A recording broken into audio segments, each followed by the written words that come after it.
رسول اللہ صلی اللہ علیہ وسلم کا ارشاد ہے، اللہ تعالی نے عمر کے دل اور زبان پر حق جاری کر دیا ہے۔ وہ فاروق ہے جس کے ذریعے اللہ تعالی نے حق اور باطل کے درمیان فرق کیا۔ نبی صلی اللہ علیہ وسلم نے ان کے بارے میں اس طرح دعا فرمائی تھی، اے اللہ اسلام کو عمر کے ذریعے سے قوت اور عزت دے۔ ان کے زمانے میں اسلامی حکومت 22 لاکھ مربع میل رقبے تک پھیل گئی۔ بعض موقعوں پر ان کی تائید میں آیات نازل ہوئیں۔ ان کی خلافت کا زمانہ بہترین اسلامی حکومت کا زمانہ تھا۔ اتنے بڑے حکمران ہوتے ہوئے دوپہر کے وقت شہر سے باہر گرم زمین پر کوئی پتھر وغیرہ سر کے نیچے رکھ کر قیلولہ کر لیتے تھے۔ سیدنا عمر فاروق رضی اللہ عنہ ہجری سال شروع ہونے سے 40 سال پہلے 583 عیسوی یا 584 عیسوی میں مکے میں پیدا ہوئے۔ نبی کریم صلی اللہ علیہ وسلم ان سے 13 سال پہلے دنیا میں تشریف لا چکے تھے۔ والدین نے نام عمر رکھا، کنیت ابو حفص تھی، لقب فاروق تھا، یعنی حق اور باطل میں فرق کرنے والا۔ یہ لقب انہیں نبی کریم صلی اللہ علیہ وسلم نے عطا فرمایا۔ قاسم بن عثمان کی روایت میں آیا ہے کہ ایک دن طبیعت نے جوش مارا، ارادہ کیا کہ جس ہستی کی وجہ سے وہ الجھن میں ہیں کیوں نہ انہیں ختم کر دیں۔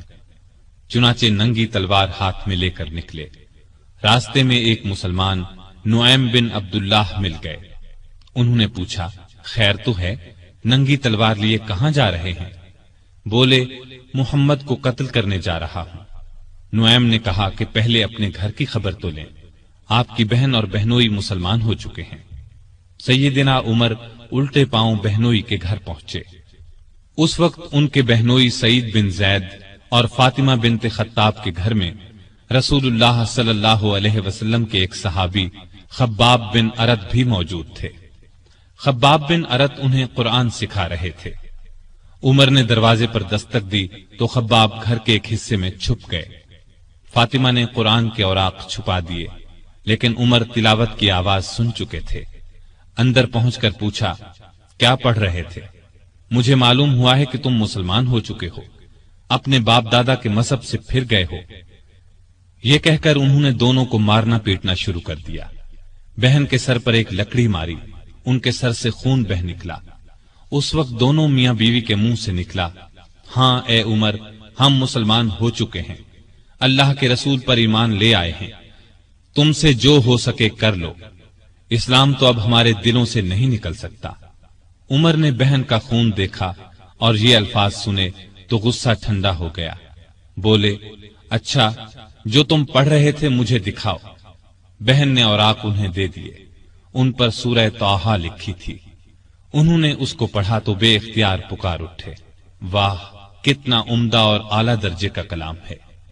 یہ سن کر خباب بن ارت بھی باہر نکل آئے اور بولے، اے عمر، مجھے امید ہے اللہ تعالیٰ نے اپنے نبی کی دعا کو پوری کرنے کے لیے آپ کو چن لیا ہے۔ میں نے کل ہی نبی صلی اللہ علیہ وسلم کو یہ دعا کرتے سنا ہے، الہی ابو جہل یا عمر بن خطاب کے ذریعے سے اسلام کو قوت عطا کر۔ پس اے عمر، اللہ کی طرف آؤ، اللہ کی طرف آؤ۔ یہ سن کر سیدنا عمر فاروق نے کہا، مجھے محمد کے پاس لے چلو۔ نبی صلی اللہ علیہ وسلم اس وقت دار ارقم میں تھے۔ عمر رضی اللہ عنہ خباب بن ارت کے ساتھ کمر سے تلوار لٹکائے وہاں پہنچے۔ دروازے پر دستک دی۔ ایک صحابی نے اندر سے ایک جھری میں سے جھانک کر آپ صلی اللہ علیہ وسلم کو بتایا، باہر عمر تلوار کمر سے لٹکائے کھڑے ہیں، نہ جانے کس ارادے سے آئے ہیں۔ آپ کے چچا سیدنا حمزہ رضی اللہ عنہ بھی اس وقت وہاں موجود تھے۔ یہ بہت بہادر تھے، فوراً بولے، انہیں اندر آنے دو، نیک ارادے سے آئے تو ٹھیک، ورنہ انہی کی تلوار سے ان کا سر اڑا دوں گا۔ رسول اللہ صلی اللہ علیہ وسلم نے بھی فرمایا، انہیں آنے دو۔ چنانچہ دروازہ کھول دیا گیا۔ عمر اندر داخل ہوئے۔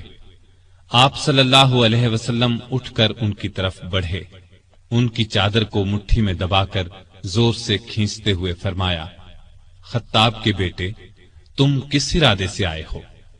سیدنا عمر رضی اللہ عنہ نے عرض کیا، اے اللہ کے رسول، میں اللہ اور اس کے رسول پر ایمان لانے کے لیے حاضر ہوا ہوں۔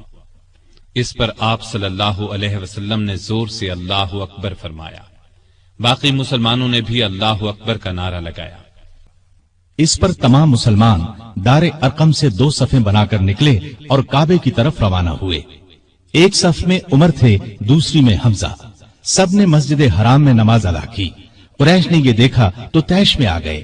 اس وقت تو کچھ نہ کہا، جب عمر تنہا نظر آئے تو ان پر حملہ کر دیا۔ انہوں نے بھی ڈٹ کر مقابلہ کیا۔ آخر کافر انہیں چھوڑ کر چلے گئے۔ سیدنا عمر رضی اللہ عنہ کے دور میں اسلامی حکومت 22 لاکھ مربع میل تک پھیل گئی۔ اس میں عرب کے علاوہ عراق، ایران، مصر، فلسطین، بحرین، آرمینیا، آذربائیجان، سیستان وغیرہ بہت سے ملک شامل تھے۔ اتنے بڑے ملک کا انتظام سیدنا عمر نے بہت خوبی سے کیا۔ اسلامی سلطنت کو صوبوں میں تقسیم کر دیا، پھر ہر صوبے کو بہت سے ضلعوں میں تقسیم کیا۔ عام طور پر ایک صوبے میں 10 سے لے کر 20 تک ضلع ہوتے تھے۔ ملک کا انتظام صحابہ کرام رضی اللہ عنہم کے مشورے سے کرتے تھے۔ مشورہ کرنے کے لیے انہوں نے ایک مجلس بنائی۔ اس میں سوجھ بوجھ رکھنے والے بڑے بڑے جلیل القدر صحابہ شامل تھے۔ اس مجلس کو مجلس شورا کہا جاتا تھا۔ اس کے اجلاس مسجد نبوی میں ہوتے تھے۔ 3 دن بعد یکم محرم 24 ہجری کو وفات پائی اور شہادت کے درجے پر فائز ہوئے۔